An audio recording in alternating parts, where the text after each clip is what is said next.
This play tells the story of Ken Small, a hairdresser from Hull who settled in South Devon. Through his crusade to have the truth about a World War II tragedy in Lyme Bay properly acknowledged, he became known simply as the Tank Man. She'll be coming round the mountain when she comes. When she comes, she'll be coming round the mountain when she comes. She'll be coming round the mountain. She'll be coming round the mountain. She'll be coming Allen. Staff Sergeant Chester Barrett. Private Harold W. Burns. Corporal Thomas C. Creed, Jr. Second Lieutenant Michael J. DePasquale. Private William A. Duncan. Corporal Walter F. Gerhardt. Private Billy Moss. Captain John I. Matheson. Corporal Raymond J. Murphy.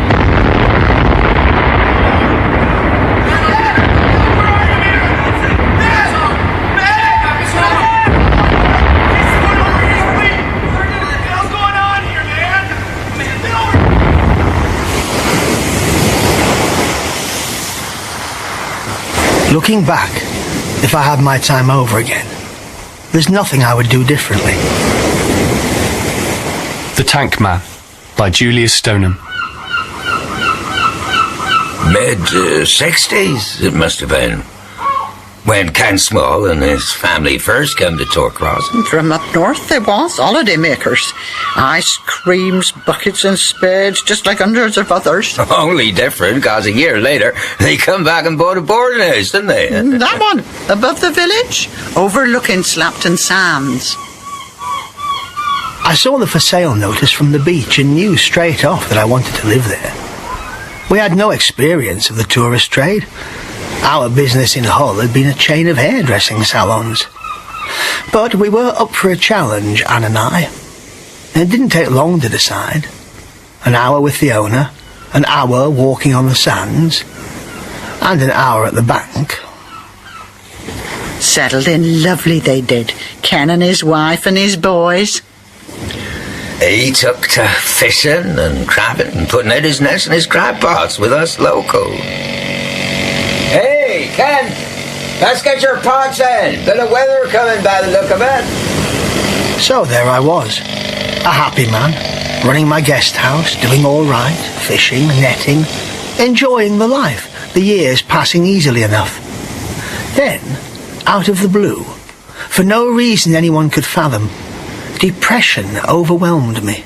That Ken Small, he's having a breakdown.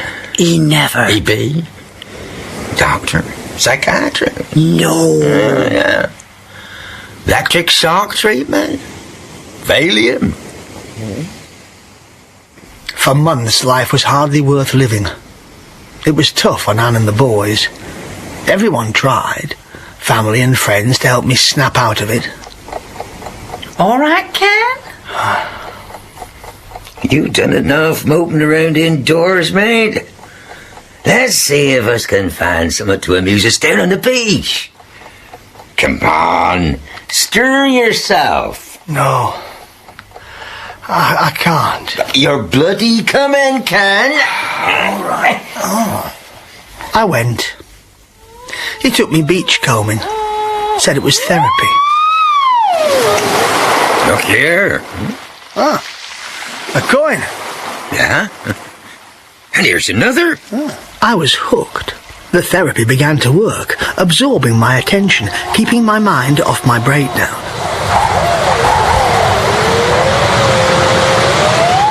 It was after the storms, when the sand had shifted. That's when I found things. Coins and jewellery, yes, but there were bullets, shell cases, pieces of shrapnel. Second Lieutenant Michael J. DePasquale. Private William A. Duncan. Corporal Walter F. Gerhardt. Buttons from military uniforms I found. Bits of metal, twisted and rusted, scattered up and down that long, narrow, shingly beach, where the memorial stands. A thank you from the Yanks to the locals who had to leave their homes while the GIs rehearsed the D-Day landings. They moved us out, you know. Lock, stock and barrel. Furniture piled on carts, livestock herded out, crops left to rot in the fields. November, 43 it were. Just a few months, he said, but it were nigh on a year afore us got back to our homes. Oh, what was left of 'em? compensation we was supposed to get. Oh, broke our mother's heart. They reckon this beach is like them ones in Normandy, see? So they practiced D-Day here on Slapton Sands. Shelled it. Over and over. Blew the tops clean out of them trees behind the lee. Those hills was pockmarked with craters after. Couldn't see what they was up to, but we could hear 'em. Had to keep our mouths shut. Careless talk costs lives. All that. I listened to the stories, to accounts of military and naval exercises that lit up the night skies, of real army trucks, tanks and landing craft concealed around this coastline, while fake ones in Kent convinced Jerry that our invasion of France would come from there. U.S. military HQ is concerned by a lack of toughness in the ranks. These kids act like all they gotta do over here is have one hell of a good time. She'll be coming around the mountain, she'll be coming. To battle harden them, they will be put through a series of tough exercises simulating the actual invasion. The use of live ammunition has been approved by General Eisenhower. There was lives lost, they reckon, on that beach when mistakes was made in the aiming of the guns. GIs killed by their own men. Private Denny Goss. Captain John I. Mathewson. Corporal Raymond J. Murphy. An operation codenamed Duck will be followed in March by Beaver and in April by Tiger. Private Clifford F. Park. Captain Ray E. Seabird. In 1974, a southwesterly storm exposed a mine on Slapton Sands. The detonation left a huge crater and revealed a mass of military debris. There were spent bullets of all calibers, army insignias, American coins and parts of trucks, a watch, a wedding ring. Ryan James Jr. Sergeant Bernard Davenport. Corporal Joseph Chitsia. Private Clifford F. Park. A watch. A wedding ring. I felt uneasy tracking back and forth, combing the sands. I roamed that beach where men had lost their lives, knowing that much even then, but not how many men or why. I questioned my neighbours, making them search their memories. Port and lemon, right? What I can. A pint? Cheers, mate. Now, you were saying about the war. Oh, yeah. Well, we was only kids at the time, Ken, but I do remember that bay being full of ships, and the river so solid with them you could walk across from Dartmouth to Kingsway without putting your feet. Torquay, Penn, and Brixham. Oh, crawling with GIs there was. Tanks and landing craft everywhere. Lined up under the trees in the tent parks and the woods. In the empty barns and along the closed lanes. Hidden under camouflage netting. Ready to go. The clock was ticking all right, everyone knew it. And then something happened out there. Offshore, anywhere. End of April 44. All hushed up, of course. Has to be. But things was heard and seen round here at that time. And there was tales of bodies brought ashore, Ken. Of graves. Graves? A rumour, most of it. But some truth in it, I dare say. Oh, you do keep on, Ken Small, asking your questions. Heaven knows why you're so curious. The feeling was, see, after V8 Day, that we should get on with life. Was what they told us to do. Who told you? The authorities, not in so many words, but... After digging for victory, helping your mum with a blackout and making sure you took your gas mask to school, now we were supposed to put all that behind us. And did you? I reckon we did. Stop listening for Jerry Plains, any rate, and watching that horizon out there like we did after Dunkirk. In the end, we even forgot about coupons and ration books and getting chewing gum off the Yanks. And then along you come, Ken Small, asking and asking. Making us realise how little we did know about what went on round here. Time, gentlemen, please. Last orders at the bar. I reckon we've told you all we know, Ken. All as we can remember. Same again here, landlord. Oh, cheers, Ken. But it wasn't enough. The gossip, the half-remembered anecdotes. I needed facts. The sheer number of objects I found in the sand on the beach made me wonder what was still hidden there. What lay undiscovered, buried, even after the wildest storms and the lowest spring tides. Yeah, well, could be something out there in the bay. What, a ditched plane, you reckon? A sunken landing craft? I don't know, but Trawling lads has been snagging on something for years. About 3/4 mile out, Tess. We'll go down. You'll do what? Well, there's 60 foot of water there, Ken. Well, you've got a couple of mates who dive, haven't you? Yeah, but Well, we'll go down. We'll see what's there.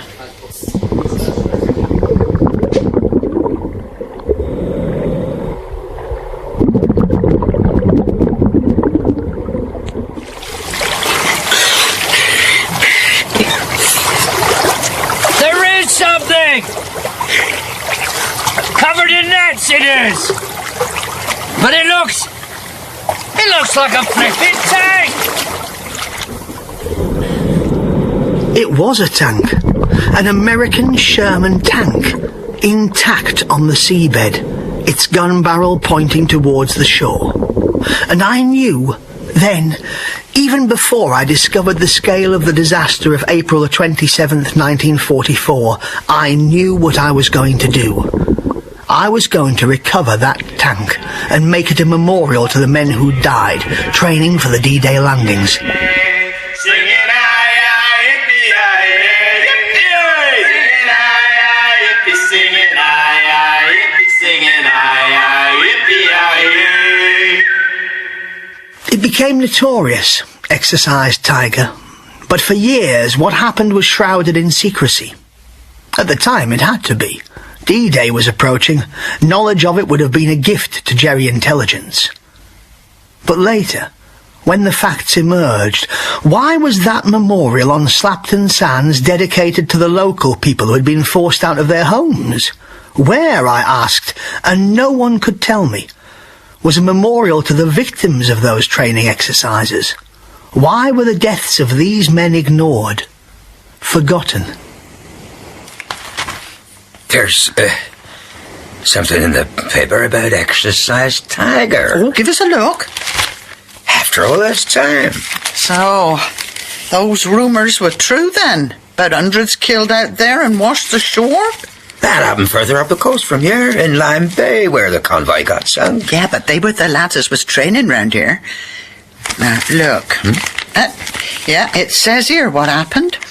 The exercise codenamed Tiger involved the embarkation of men from the several U.S. infantry divisions training in the Tor Bay, Plymouth area.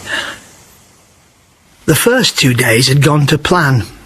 But on the evening of the second day, a follow-up convoy of 8 troop-carrying landing ships loaded with tanks, guns, army vehicles, and between them almost 1,000 men, steamed through the darkness, strung out and underprotected, across Lime Bay, heading back towards Slapton for the final stages of the operation. These were ocean-going craft, and they were armed. But they were not fighting ships, and those poor lads were unprepared for what was about to happen to them.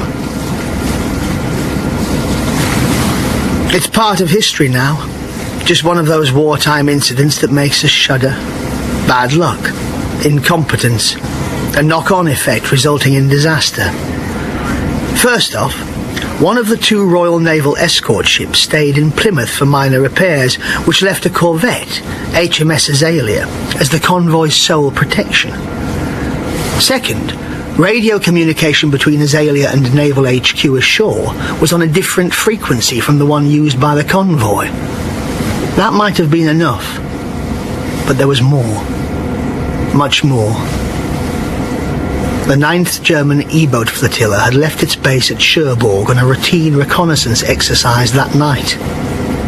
They cleared Alderney and the Cascades, then laid a course for Lime Bay, where they found themselves in visual contact with the Tiger convoy. Seeing no escort ships, they attacked. At first the convoy assumed the gunfire was part of the exercise, but no. This was for real. It began with surface fire, then torpedoes. The ships were ablaze, and the men untrained in the use of the firefighting equipment. Ship after ship in that long, slow line was hit, sunk, or maimed. Remove your helmets, men! Fold your arms across your chest and jump! The lifeboat! Where's the lifeboat, for Christ's sake? The horses jam! Abandoned ship! Abandoned ship! The few boats that were successfully launched were quickly overwhelmed. Men clutched at anything that floated.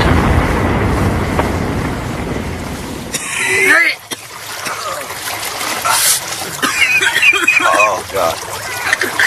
It was very still afterwards. The sea was flat and cold and dark. To begin with, men were yelling and praying, urging each other to survive. But because of fears of further E-boat attacks, the damaged ships left afloat had been ordered to make for cover in the harbours ashore and not stop to pick up survivors. It's cold. So cold. Couldn't find a life jacket. Mine wouldn't inflate. Here, grab the raft. Hold on to this. It's too cold. It's too cold. Stay with me, soldier. Minutes became hours, and no rescue boats came for them. Stay with me, kid. You gotta hang on. The cold took its toll, and it went quiet. One after another, those boys let go of the rafts, drifted away, died. No one's coming. No one's coming for us. Hold on. It's getting late. Come on. Oh, my God. Look. Hundreds of guys floating. Dead.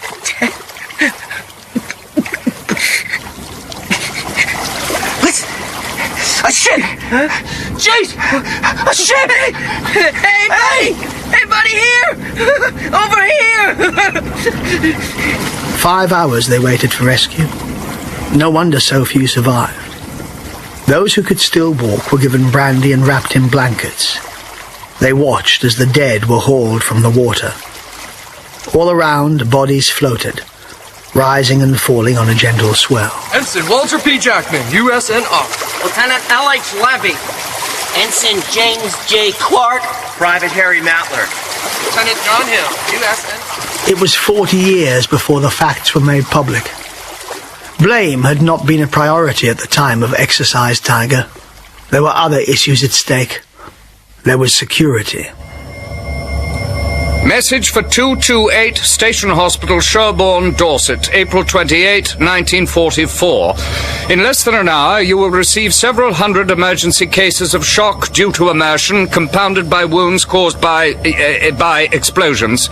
Surgeons, orderlies, and nursing staff are forbidden to communicate with the casualties. No questions will be asked and no histories taken. Anyone disregarding these orders will be put on a charge. No personnel may enter or leave our perimeter until further notice. The ship that picked them up limped into Weymouth Harbour. The wounded were stretchered away. The rest were moved to a run-down barracks where they were held, under guard, and ordered under threat of court-martial not to discuss the incident. So they didn't. Not for years. Some not ever. There's no official record of the treatment of those survivors. When the relatives of the dead tried to discover what happened, they were met by a wall of silence. But while Exercise Tiger was something the Ministry of Defence wanted to forget, in April 44, they couldn't afford to forget it. Following the attack on the Tiger convoy, an E-boat was observed playing its searchlight on survivors. It is possible that it could have picked up some of these men for interrogation purposes. Amongst those missing are a small number of senior officers who are in possession of classified information relating to Operation Overlord. These men know the precise location of the beaches in Normandy where the Allied landings are to be made. It is, therefore, imperative that they are accounted for. Until this is achieved, no movement of the dead from the recovery sites or of the survivors from detention will be authorized. It was the $64,000 question. Had the E-boats taken prisoners, and if so, what did those prisoners know? And it was this question that caused confusion and kicked off rumours that spread around Slapton then and persisted for years afterwards. 'Twas no way to treat the dead if we're true. Burying them in the fields and then digging them up and carting them off. All I know is what I heard. Tattle most of it, I reckon. Well, they was reliable folk, those who'd seen things and heard things, and not given to telling falsehoods. Some of them proved to be, well, let's be charitable and say unreliable. Oh, you say what you choose, but who would make up such tales if there weren't some truth to 'em? Graves in the fields, army trucks with bodies piled in the back. And now, Ken Small's picking over it, asking his questions, looking up the records, talking to people who say they heard this or they saw that. As the facts of the Tiger disaster began to emerge, my anger increased. The handling of the bodies, made necessary by the need to account for the officers who were in the know about D-Day, perhaps justified the bungled arrangements for their burial. But no one explained why those lads hadn't known how to use their Mae Wests, or launch the lifeboats, or work the firefighting equipment. Or why they were left, for all those hours, to drown or die of cold. Now that we have confirmation that the bodies of all the officers in question have been recovered and identified, the interment of the rest of the dead may proceed. Close on 1,000 men had been out there. Only 300 survived. While the D-Day landings on Utah Beach cost only 200 lives.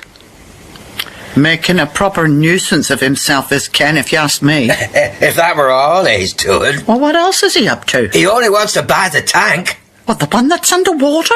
Whatever for? To set up as a memorial, he says, to the victims of Tiger. He never. I had become obsessed. I admit it. There was no other word for it. Russell Fontana, Corporal J.H. Kane, Ensign I.O. Nelson, United States Naval Reserve, Lieutenant Bruce Hoffman, Private Ed Crocker. I had no reward in mind, no ambition for money or fame. All I wanted was to create a memorial to honour those young men who had perished off our coast. That was my crusade, my obsession. He must be crackers. Customs and Excise, Dartmouth. Tank? Sherman tank, did you say? You want to do what? Looking back, his reaction should have prepared me for the complications I was about to face. The red tape, the bureaucracy, even, in some cases, the petty spite. You are aware, sir, I suppose, of Section 518 of the Merchant Shipping Act, 1894, which states that all wrecks must be reported to the receiver of wrecks at your nearest customs house. It would perhaps, as the tank belongs to the U.S., you should telephone the American Embassy. Here's a letter dated November 1973. It's from Major J.E. Leonard, U.S. Assistant Military Attaché, London, to Mr. K. Small, repurchase of Sherman tank off Torcross, Devonshire. Sir, I am at a loss as to where to direct you. And another, from the U.S. Defense Supply Agency, Alexandria, Virginia, USA. Dear Mr. Small, this is a complex issue involving, as it does, the actual status of the tank in question, i.e., whether or not it is officially classified as abandoned, and indeed, how it came to be abandoned. In order to establish this and clarify any other complications which may arise, we suggest you contact Miss Nagata of the U.S. Defense Property Disposal Service, Wiesbaden, West Germany. Good morning. Sally Nagata speaking. How may I help you? Miss Nagata was an American citizen born in Japan. I told her about the tank and my plans for it. My, that's a fine idea, Mr. Small. A real fine idea. You just give me all the details, and I'll get right back to you. And she did, eventually, after several months and a lot of phone calls. May 6th, 1974. I am now awaiting approval from headquarters for the execution of a draft agreement transferring to you the ownership of the tank. As discussed, We need to cover our costs regarding the drawing up of this document, and the sum of $50 has been agreed upon. Finally, the draft agreement arrived, together with a contract of sale and a request for $50. There were several clauses in the contract. One read, "In consideration of the $50, the U.S. will pass title over to you, provided that, if you discover any human remains in the tank, you will immediately notify the U.S. military system in Frankfurt and permit that system to take custody of the said remains. You will not be required to demilitarize the tank since, having been in salt water for 31 years, it will be deemed to have become demilitarized anyhow. Good luck, dear Mr. Small. Yours, Sally Nagata." On the 25th of November, 1974, having cleared my cheque for $50, Miss Nagata countersigned the contract, and the tank was mine. It was the first step. The 40th anniversary of D-Day was 10 years away, and I still had a lot to do. More British and American red tape to cut through and endless obstacles to overcome. But I set myself that target. I would recover the tank and have it installed as a memorial by June '84. Even at that point, I didn't know the extent of the Tiger disaster, and it was during those 10 years that the full facts were released. But the little I did know, and the image of those men in the dark water of the English Channel drove me on. But how are you gonna raise him, Ken? How are you going to haul him up over the Single? And where are you going to put him? What's the Navy going to say about it, Ken? And the Army, come to that. And the Council. Now, what's the Council going to say? Who's going to pay for it, Ken? I didn't know where to start. So I looked in Yellow Pages, under divers. He must be crackers. Several local firms showed interest, but when they heard the details... A Sherman? Well. Quite a project, Mr. Small. Love to have a crack at it, but to be honest, I don't... They were keen enough, but didn't have the capabilities. The British military offered some help, but it became obvious that I was going to have to foot the bill, and the quotes, when they started to come in, were alarming. Where's all the money coming from? These things don't come cheap. Which is unfair on Anne and the family, if you ask me. Well, I suppose there's worse things for a bloke to spend money on. Leastways, he'll have something to show for it if he pulls it off. Oh, yeah. If.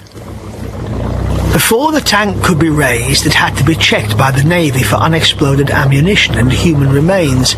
So HMS Datchet, a diving tender, was brought round from Dartmouth to Tor Cross, where it used its sonar to chart the position of the tank. We took land coordinates to line up on. Start Point Lighthouse at 200 degrees, the American Monument on the beach at 352, and my guest house had to be in line with Widewell Barn.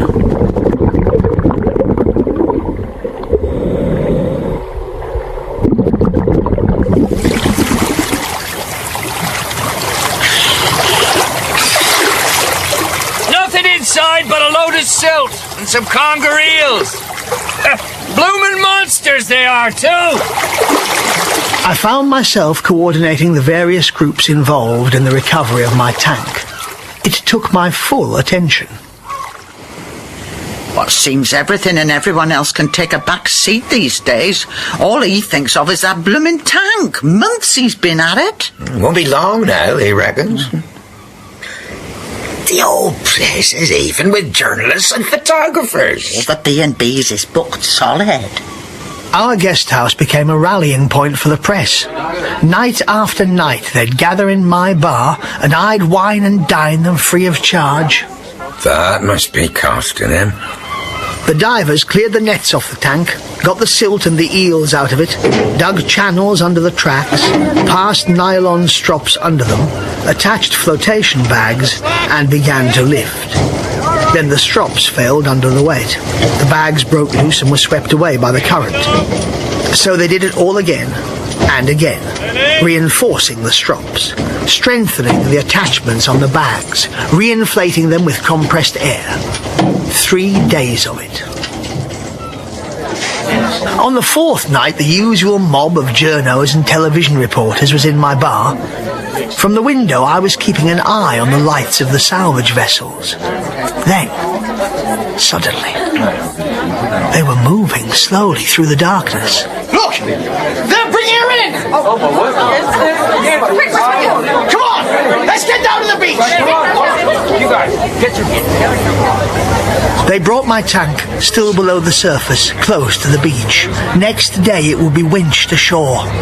It had been touch and go. The operation was stalled when first the Navy and then the Army had promised help and not delivered. It was the locals, my neighbours, stepping into the breach, offering their skills and their strengths, who would help me push it through. There's hundreds here! Traffic's backed up for miles along a coast road. Here she comes, look, breaking the surface. Look at the size of the thing! What a stink, she's in. Weeds and barnacles all over. You must ken up too. He's climbing on as a turret, waving to the crowd, posing for the camera. He'll end up in the water if he didn't take care. What's he got there? On the bubbly by the look of it. Whoops, didn't break that time. Oh, that's better. Bravo, Ken Small.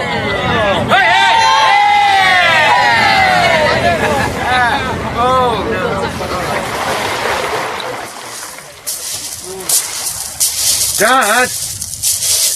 Over here, Dean. By the tank. It's gone midnight, Dad. You've had no supper. Mum says I'm to fetch you home. Reckon I'll stay here, son. What? All night, you mean? Tell your mum not to worry. And Dean, tell her I'm sorry. It was enough that night just to stay with the tank. I needed to gather myself. So much was achieved, but there was more, much more to do. High-pressure hoses blasted the barnacles off. A preservative was applied, followed by a coat of bitumen, black, like my clothes, suitable I felt in the circumstances. The tank was hauled over the shingle and across the main road and onto a plinth, which the local council had agreed could be sighted between the beach and the stretch of water known as Slapton Lee, its gun barrel pointing out to sea. And there it was at last. Not a dream anymore. My tank. Their tank. Come ye before him and rejoice. There was a small service of dedication. Father, Son, and Holy Ghost, the God who heaven and earth are. My next challenge was to America. Surely now it would acknowledge the hundreds of men lost on Exercise Tiger. It began as a trickle and grew into a steady flow. Letters and phone calls. One from the US ambassador to London. Another from a Lieutenant Colonel Hass, Assistant Army Attaché, registering their personal appreciation of my efforts in establishing the memorial. In 1985, from a major in the 70th US Tank Battalion, came an invitation to their annual reunion in Harrisburg, Pennsylvania, USA. I was made welcome in the Major's home and asked to speak at several official events. I visited Washington, Baltimore and Chesapeake. I met the commander of my tank, who explained to me how it came to be lost in Start Bay. I was introduced to Congresswoman Beverly Byron. So pleased to meet you, Mr. Small. On September the 11th, 1985, she spoke to Congress. Mr. Speaker, today I would like to pay tribute to the 749 American servicemen who lost their lives during Exercise Tiger. Few people have heard of this tragedy. Now, some 41 years on, their sacrifice has been commemorated. Not, gentlemen, by a military authority here in the States, but by Mr. Ken Small, of Tor Cross in Devon County, England. That day, Congress passed a bill authorizing funds for a commemorative plaque representing the United States and for its installation beside the tank at Tor Cross. I flew home not only to an increasing volume of interest from the relatives of the men who had died, but to the realization of what my obsession was costing me, financially and in terms of my marriage.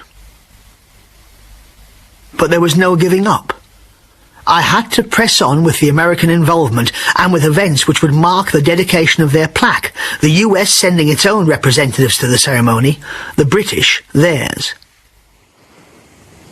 The Lord Lieutenant regrets that due to a prior engagement, unfortunately the Flag Officer Plymouth is unable. The Right Honourable Member regrets. It made me angry. Not because my efforts were being snubbed, but for the men I wanted to honour. It was obvious why. Not only was Exercise Tiger an event the British Navy would prefer to forget, but clearly there was some embarrassment that the setting up of a memorial had been left to someone like me. The Americans saw things very differently. On November the 15th, 1987, the Royal Naval College at Dartmouth graciously hosted a reception for them.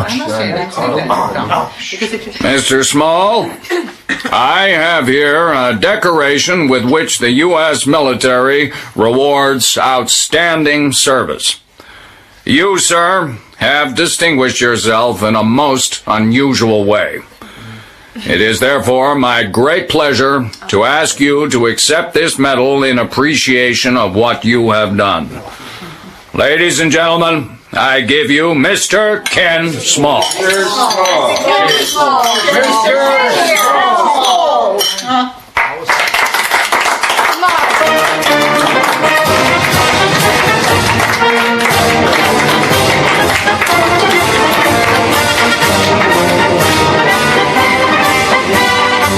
Next day we sat in rows beside the tank, sheltered from the November rain by a marquee. There was an honour guard and speeches were made by Congresswoman Byron and by General Watts, commanding officer of the US 7th Corps.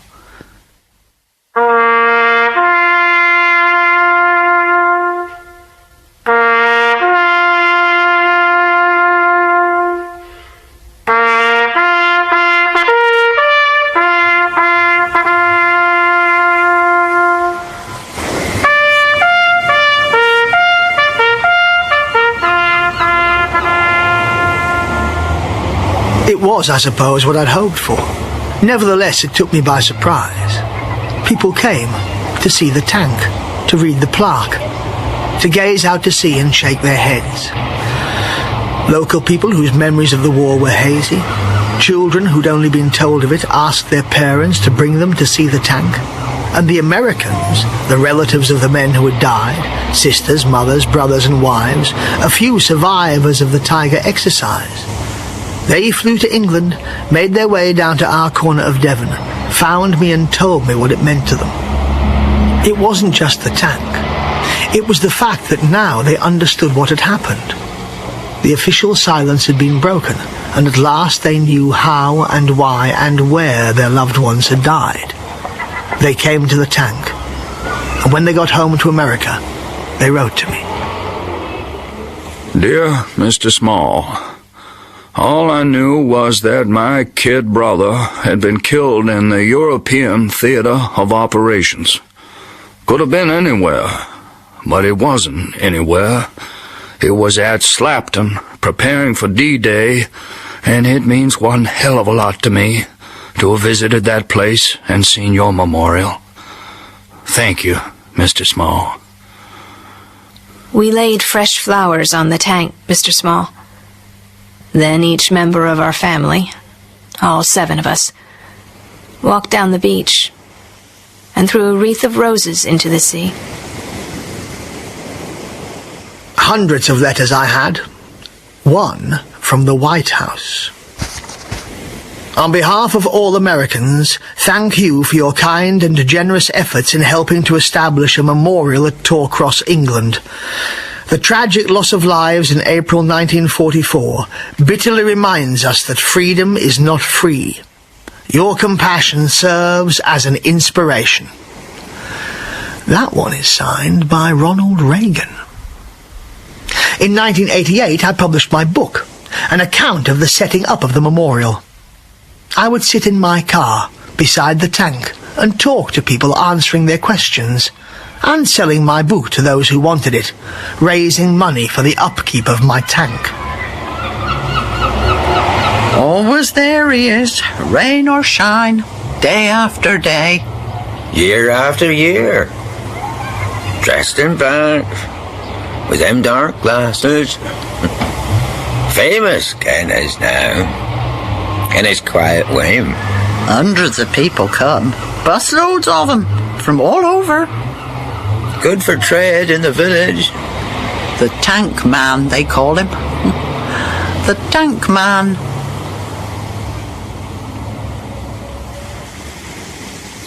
Ken Small's ill. I heard. There's big plans for the anniversary, you know. 60 years it'll be since D-Day. There's to be a service at the tank. You reckon he'll make it? Did it? He's not got long, from what I hear. Oh, poor fellow. 'Twill be the same, will it, with him gone? Not there in the car park, selling his book, chatting to the folks who come to see his tank. Oh, not the same at all. Dad, you're supposed to be taking care of yourself. Oh, I'm all right, son. The car's warm. I've got a rug. But there's no one about today. There won't be this weather. It'll be dark in an hour. Right now, I'll give it a bit longer. People get disappointed if I'm not here for them. I like looking at the tank as the light goes. Well, at least come home for a cup of tea and a warm-up, eh? All right, son. I'll do that. You go on. Okay. 5 minutes, right? Right. Dean. Yeah? It's just that when I'm here by the tank, I feel peaceful somehow. I don't expect you to understand, but that's how it is, son. It's okay, Dad. I'll go put the kettle on. Yeah. Don't you get lonely now? Lonely? There's no chance of that. Not here.